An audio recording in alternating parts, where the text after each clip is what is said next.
Autoliv France en fait est un établissement du groupe Autoliv qui compte 35 000 personnes dans le monde. Sur le site lui-même de Gournay-en-Bray, nous sommes 980. Notre activité est la fabrication d'airbags et de la fabrication également de sous-systèmes pour les ceintures de sécurité. En 1998, nous avons fait appel à l'ARACT pour des problèmes que nous avions de santé au travail et notamment des problèmes de TMS, c'est-à-dire les troubles musculo-squelettiques qui étaient liés aux gestes répétitifs sur les lignes de fabrication.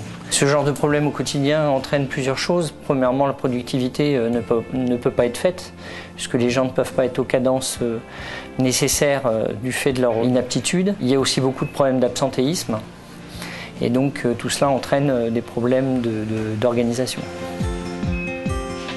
On a divisé le site en plusieurs parties, et on a mis en place ce qu'on appelle les top 10. Donc les top 10 en fait, des problèmes ergonomiques les plus importants dans chaque secteur. Nous essayons de traiter au fur et à mesure les problèmes les plus importants en termes d'ergonomie. Et à chaque fois qu'un problème est traité, on le sort du top 10 et on met le suivant. C'est l'action principale.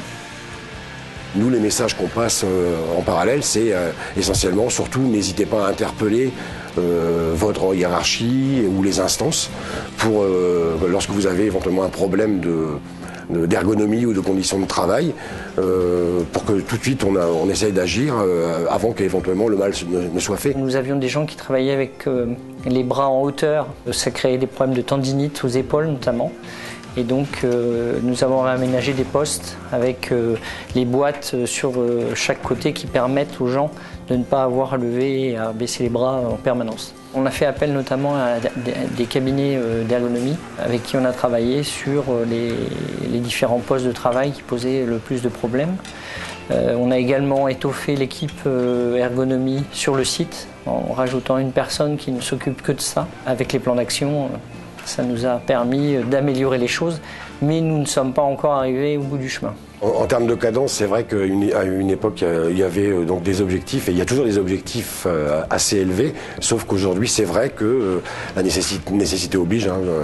Les cadences sont un petit peu moins exigées, parce que je pense que la direction et l'encadrement ont pris un peu plus conscience de la nécessité d'avoir aussi du personnel en bonne santé, de façon à rester compétitif.